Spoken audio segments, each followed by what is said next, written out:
मां अंशवाहिनी क्लासेस में आप सभी का स्वागत है। आज के हमारी टॉपिक है अवतल दर्पण के लिए सूत्र 1/f = 1/v प्लस 1/u का निगमन। ठीक ना, इस सूत्र के डेरिवेशन के बारे में बताया जाएगा। यहाँ पे देखिए, सबसे पहले आपको बनाया गया है, यहाँ पे आपके सामने अवतल दर्पण का फिगर बनाया गया है। फिर यहाँ पे एक वस्तु AB को दिखाया गया है। वस्तु के प्रतिबिंब A1 B1 की पोजीशन यहाँ पर है। ये F जो है अवतल दर्पण की फोकस, अवतल दर्पण का ये फोकस बिंदु है। और ये क्या है, अवतल दर्पण का वक्रता केंद्र है। यहाँ से यहाँ तक की दूरी, मतलब दर्पण के ध्रुव से फोकस बिंदु तक की दूरी को क्या बोलते हैं, फोकस दूरी, जिसे स्मॉल f कहते हैं। और यहाँ से दर्पण के ध्रुव से वक्रता केंद्र तक की दूरी को क्या बोलते हैं, वक्रता त्रिज्या बोलते हैं। और दर्पण के ध्रुव से वस्तु तक की दूरी को u बोलते हैं। और दर्पण के ध्रुव से प्रतिबिंब तक की दूरी को क्या बोलते हैं, v बोलते हैं। देखिए, माना अवतल दर्पण के सामने कोई वस्तु रखी गई। देखिए, अवतल दर्पण के सामने रखी वस्तु AB कि दर्पण से दूरी कितना दिखाया गया है, u। ठीक ना, यहाँ से यहाँ तक की दूरी हम क्या लेंगे, u माना गया है। उसके बाद प्रतिबिंब A1 B1 की दर्पण से दूरी क्या माना गया है, स्मॉल v माना गया है। तथा दर्पण की फोकस दूरी फोकस बिंदु से होती है। ठीक है, यहाँ से यहाँ तक की दूरी हमारी क्या है, स्मॉल f है। देखिए, ये दूरी हमारी स्मॉल f होती है और यही दूरी हमारी ये भी होती है। इस फार्मूले का निगमन कर दिया गया है कि r इक्वल क्या होता है, r इक्वल होता है 2f के। r इक्वल क्या होता है, 2f के, या f इक्वल क्या होता है, r/2 के। इसका निगमन कर दिया गया है। अब देखिए, उसके बाद यहाँ पे है बिंदु M से मुख्य अक्ष पर एक लंब खींचा गया है। बिंदु M से मुख्य अक्ष पर लंब कौन सा है, MN। लंब का मतलब हुआ जो मुख्य अक्ष पर 90 अंश का कोण बनाए। तो ये लाइन हमारी जो मुख्य अक्ष पर आ रही है कितने अंश का कोण बनाएगी, 90 अंश का। ठीक है, और ये जो हमारी वस्तु रखी गई है मुख्य अक्ष पर, ये भी हमारी 90 अंश के कोण पर है। फिर उसके बाद ये भी हमारी यहाँ पर भी 90 अंश का कोण बनेगा प्रतिबिंब का, और इधर भी बनेगा। ठीक ना। अब देखिए, इसमें हम दो त्रिभुज को एक साथ लेके चलेंगे। कौन कौन से, पहले हम इस त्रिभुज, ये त्रिभुज ABC, और फिर उसके बाद A1 B1 C1 को, इन दोनों को एक साथ लेके चलेंगे। फिर उसके बाद MNF और FB1 A1 को एक साथ लेके चलेंगे। देखिए, यहाँ पे दिखाया गया है त्रिभुज ABC तथा त्रिभुज A1 B1 C1 में, A1 B1 C1 में। अब आप बताइए, इन दोनों त्रिभुज में ये वाला कोण हमारा 90 डिग्री है और ये वाला कोण हमारा, इसमें भी हमारा ये 90 डिग्री है। तो बताइए, दोनों त्रिभुज का एक कोण बराबर होगा ना। कौन कौन से कोण, ABC वाला, देखिए ABC ये वाला कोण, और A1 B1 C1 ये वाला कोण, दोनों बराबर। कैसे, समकोण से। उसके बाद देखिए, अगर दो लाइनें एक दूसरे को कट करती हैं तो ये वाला कोण इसके बराबर होता है। ठीक है, ये कैसे बराबर होता है, शीर्षाभिमुख कोण से। तो इसमें कोण ACB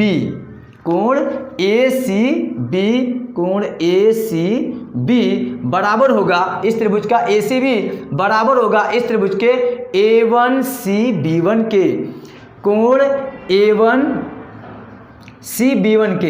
ये कैसे बराबर हो गया, तो आपका जवाब होगा शीर्षाभिमुख कोण से। कैसे बराबर हो गया, शीर्षाभिमुख कोण से।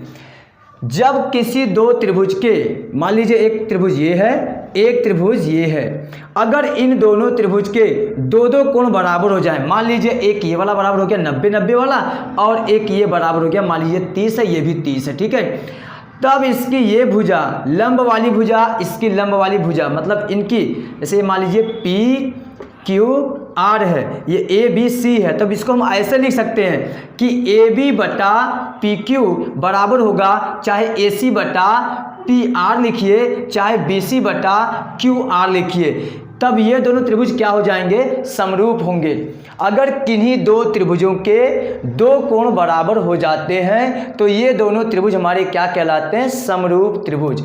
इसलिए यहाँ पर दोनों हमारे कोण बराबर हैं, इसलिए ये दोनों त्रिभुज हमारे क्या कहलाएंगे, समरूप त्रिभुज कहलाएंगे। जब ये दोनों समरूप त्रिभुज होंगे, अब आप लिखेंगे दोनों कोण बराबर हो गए, अतः त्रिभुज ए बी सी वाला, ए बी सी तथा त्रिभुज A1 B1 C क्या होगा, समरूप त्रिभुज होगा, समरूप त्रिभुज होगा। जब ये दोनों समरूप त्रिभुज होंगे तो फिर क्या हम लिख सकते हैं, बताइए। इस त्रिभुज की लंब वाली भुजा हमारी AB है ना, इस त्रिभुज की लंब वाली भुजा AB है, तो हम लिख सकते हैं तब AB बटा इसकी लंब वाली भुजा क्या है, A1 B1, और ये बराबर होगा इसकी आधार वाली भुजा BC बटा इसकी आधार वाली भुजा क्या है, B1C। इसको आप मान लीजिए इक्वेशन नंबर 1, इसको मान लीजिए इक्वेशन नंबर 1। अब हम इसके बाद दिखाएंगे इस त्रिभुज में त्रिभुज MNF तथा त्रिभुज FB1 A1 में, ठीक ना। अब देखिए इसके बाद हम लिखते हैं, चलते हैं त्रिभुज MNF तथा त्रिभुज A1 B1 और F में। इन दोनों त्रिभुज में देखिए कोण MNF कितना है, 90 ना, MNF ये 90 है, और ये बराबर होगा इस त्रिभुज में किस कोण के, तो आपका जवाब होगा A1 B1 F के, A1 B1 F के। ये कैसे बराबर हो गया, तो लिखेंगे आप किस समकोण से, कैसे हो गया, समकोण से, कैसे बराबर हो गया, ये समकोण से। फिर उसके बाद इस त्रिभुज का कौन सा कोण इस त्रिभुज के बराबर है, इस त्रिभुज का ये वाला कोण इस त्रिभुज में इस कोण के बराबर है। जैसे इस त्रिभुज का ये वाला कोण इसके बराबर था, कैसे, शीर्षाभिमुख कोण से, वैसे इस त्रिभुज का ये वाला कोण और इस त्रिभुज का ये वाला कोण बराबर होगा। देखिए अब लिखते हैं कोण इस त्रिभुज में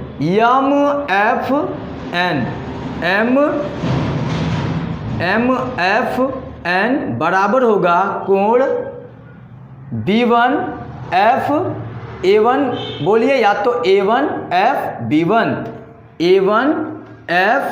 B1 के, कैसे, शीर्षाभिमुख कोण से, कैसे बराबर हो गया, शीर्षाभिमुख कोण से, ठीक ना, ये शीर्षाभिमुख कोण से बराबर हो गया। जब ये दोनों त्रिभुजों में से दो कोण बराबर हो गए तो ये दोनों त्रिभुज हमारे क्या कहलाएंगे, समरूप त्रिभुज।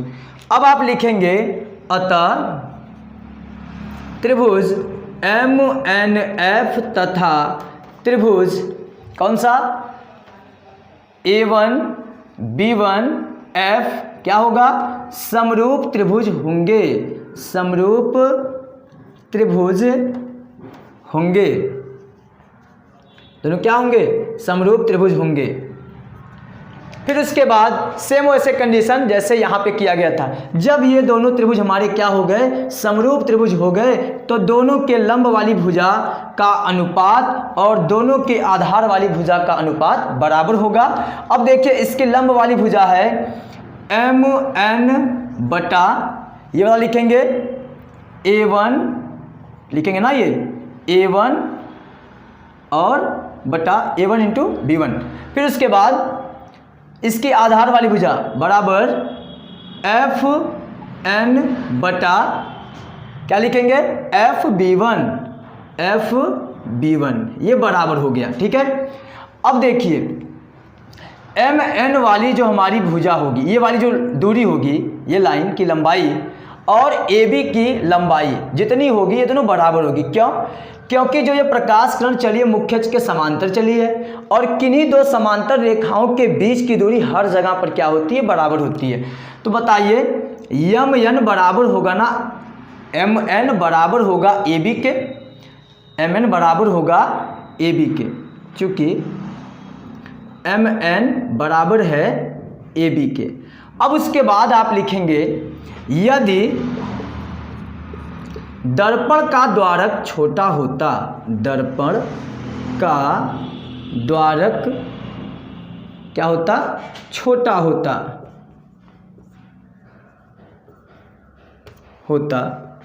तब दर्पण का द्वारक छोटा होने का मतलब ये है जब दर्पण की त्रिज्या ज़्यादा रहेगी, जब दर्पण की त्रिज्या क्या रहेगी, बड़ी रहेगी, तो दर्पण का द्वारक क्या होगा, छोटा होगा। इसका मतलब दर्पण का द्वारक अपनी त्रिज्या के व्युत्क्रमानुपाती होती है।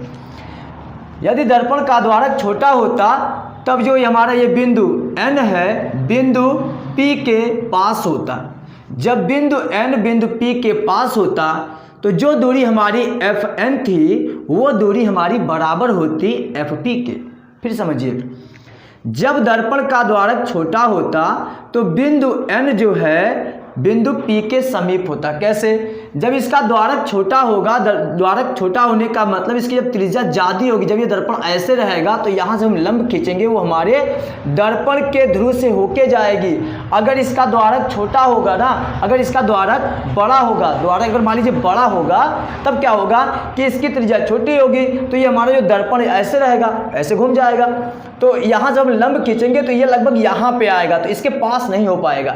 लेकिन जब इस दर्पण का द्वारक छोटा होगा तो बिंदु N बिंदु P के पास होगा। जब बिंदु N और बिंदु P के पास होगा तो आप F से N तक जाएंगे या F से P तक जाएंगे तो बात बराबर होगी। तब उसके बाद आप लिखेंगे, तब NF बराबर होगा हमारा, NF बराबर होगा किसके, FP के। अब इन दोनों मान को Mn बराबर AB और Mn बराबर FP, Fn बराबर Fp, इन दोनों मान को इसमें रख देंगे, ठीक ना। अब इसमें रखते हैं, Mn के जगह पे क्या रखेंगे, AB, तब AB बटा A1 B1 बराबर होगा, Fn के जगह पे क्या रखेंगे, FP बटा FB1। ये कैसे आ गया, तो आप यहाँ बगल में लिख दीजिएगा कि Mn बराबर किसके है, AB के, तथा Fn बराबर हमारा है Fp के, ठीक ना। अब इसको मान लीजिए समीकरण नंबर 2, इसको क्या मानेंगे, समीकरण 2। अब समीकरण 1 और समीकरण 2 की तुलना किया जाएगा। समीकरण 1 में देखिए क्या है, AB बटा A1 B1 मिला था और ये बराबर था BC बटा B1 C के। और समीकरण 2 में हमारा है AB बटा A1 B1, ये बराबर है FP बटा FB1। दोनों का बायां पक्ष बराबर है तो दोनों का दायां पक्ष बराबर होगा। तो यहां से दोनों समीकरणों से हो गया, लिखेंगे समीकरण 1 व 2 की क्या करने पर, तुलना करने पर समीकरण 1 और 2 की जब आप तुलना करेंगे, जब दोनों का बायां पक्ष बराबर होगा तो दोनों का दायां पक्ष बराबर हो जाएगा। दोनों का बायां पक्ष अगर बराबर है तो दोनों का दायां पक्ष क्या हो जाएगा, बराबर हो जाएगा। अब आप लिखेंगे BC बटा B1C को हम क्या लिख सकते हैं, FP बटा FB1। BC बटा B1C बराबर होगा FP बटा FB1। देखिए ये वाला बराबर होगा ना इसके। जब ये दोनों बराबर हो गए, अब इसके बाद यहाँ पे आपको सोचना है कि हम BC के जगह पे क्या लिख सकते हैं। BC के जगह पे देखिए क्या लिख सकते हैं, BC हमारा क्या है, BC हमारा ये है ना, बताइए BC जो हमारी दूरी है इतनी है, इसको हम ये लिख सकते हैं कि नहीं। देखिए अगर हम इसको लिखें BP लिखने का मतलब हमको देखिए चाहिए क्या, BC चाहिए, इतना चाहिए, और हम कितनी दूरी ले रहे हैं, यहाँ से लेके इतना। इसका मतलब हम यहाँ से C से लेके P तक की दूरी हम अधिक ले लिए। BC बराबर हम लिख सकते हैं BP माइनस CP। BC हमको इतना चाहिए और हम क्या किए, इतनी दूरी ज़्यादा ले लिए और फिर वही दूरी घटा दिए। तो BC के जगह पे हम लिख सकते हैं, BC के जगह पे क्या लिख सकते हैं, BP minus CP, BP minus CP। ऐसा क्यों लिख रहे हैं, क्योंकि हमको BC दूरी नहीं मालूम है लेकिन हमको BP मालूम है। ये कितना है, दर्पण से वस्तु तक की दूरी को क्या माना गया था, u माना गया था। और फिर उसके बाद दर्पण से उसके वक्रता केंद्र तक की दूरी को क्या माना गया था, r माना गया था। ये तो वक्रता त्रिज्या होती है ना। देखिए तो BP के जगह पे, BC के जगह पे हम लिख सकते हैं BP माइनस CP या PC, ठीक है। अब आपको ये बताना है कि B1C के जगह पे क्या लिख सकते हैं। देखिए B1C के जगह पे, B1C का मतलब आप ऐसे भी कह सकते हैं CB1। इसके जगह पे आप क्या लिखेंगे, C से लेके पहले P तक चलिए, तो आप लिखेंगे CP माइनस, हमको चाहिए क्या, B1C चाहिए या CB1 चाहिए, तो हम ये लिख सकते हैं CP माइनस B1P। क्या लिखेंगे, CP माइनस B1P, ठीक है। और ये बराबर होगा, देखिए इसको इसलिए लिखे हैं क्योंकि हमको CB1 नहीं मालूम है या B1C नहीं मालूम है, लेकिन यहाँ से यहाँ तक की दूरी मालूम है, वक्रता त्रिज्या होती है। फिर वक्रता त्रिज्या में से अगर हम यहाँ से प्रतिबिंब से दर्पण तक की दूरी जो v होती है अगर घटा दें तो ये मिल जाएगा। अब ऐसे आपको ये बताना है FP के जगह पे क्या लिखेंगे, FP तो हमारी मालूम है, ये क्या होती है, फोकस दूरी ना, इसको ऐसे रहने देंगे, FP वैसे रहने देंगे। उसके बाद FB1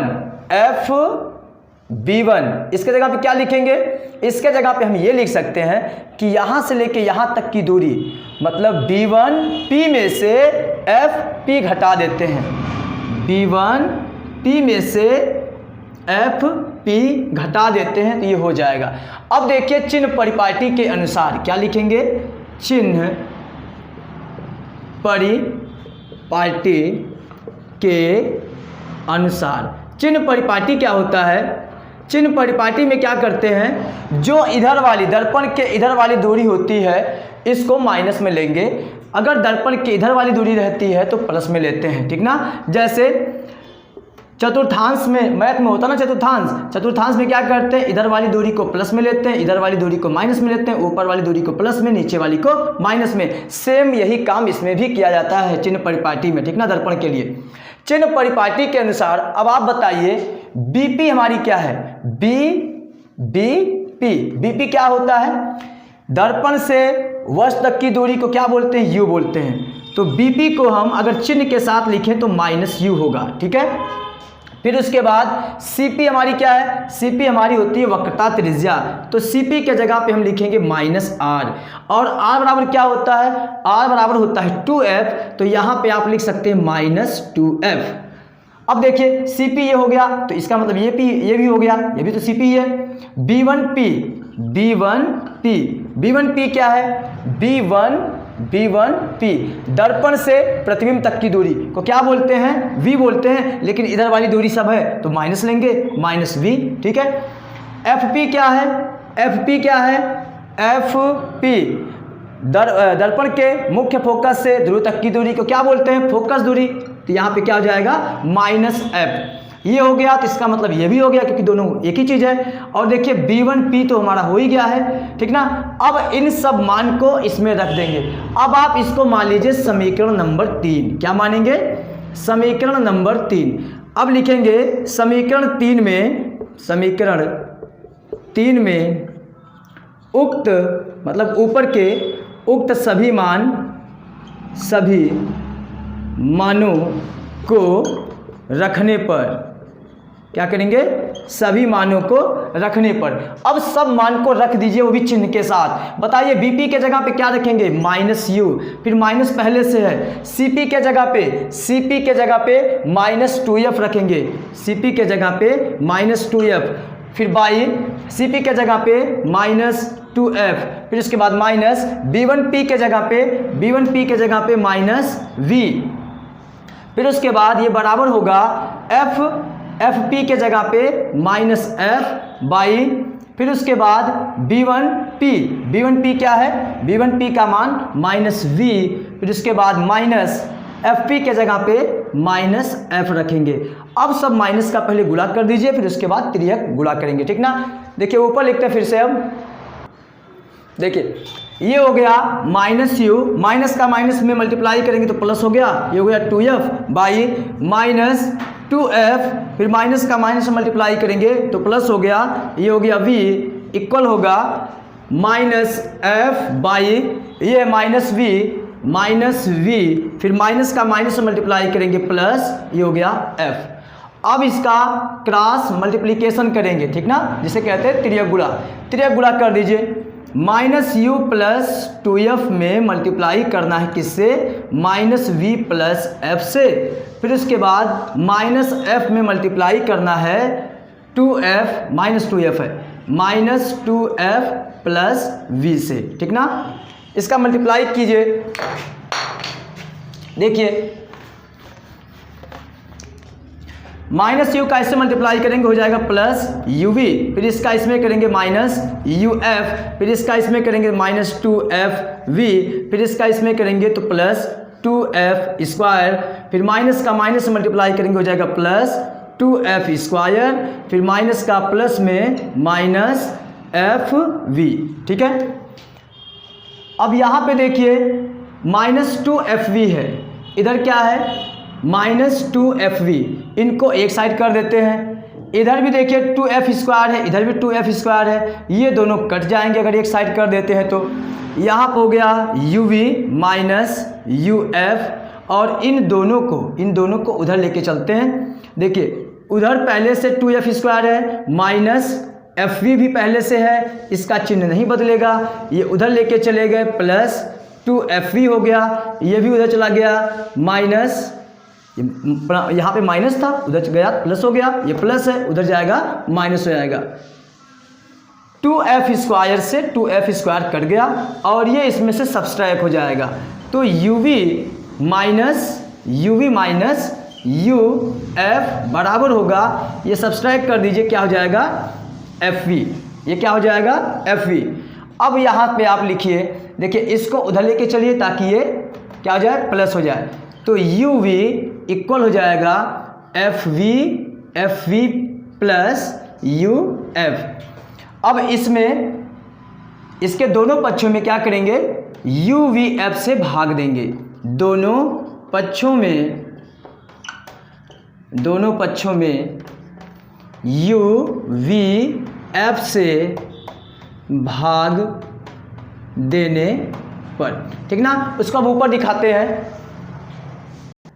देखिए यही है, यहाँ पे लिख दिया है। अब फिर इसमें क्या करेंगे uvf से भाग देंगे, uv को भाग देना है uvf से, फिर ऐसे इसमें fv को भी भाग देना है uvf से प्लस uf को भी भाग देना है uvf से। इसमें देखिए uv से uv कट गया, इसमें v से v कटा और f से f कटा, यहाँ पे u से u कटा और f से f कटा, तो इसमें बचा क्या 1/f इक्वल, इसमें क्या बचा 1/u प्लस यहाँ पे 1/v। तो ये आ गया हमारा अवतल दर्पण से जो सूत्र मिला 1/f बराबर 1/u प्लस 1/v। f क्या है फोकस दूरी, u क्या है दर्पण से वस्तु तक की दूरी, v क्या है दर्पण से प्रतिबिंब तक की दूरी। तो ये रहा फार्मूला अवतल दर्पण की फोकस दूरी और वस्तु तक की दूरी और प्रतिबिंब तक की दूरी में संबंध।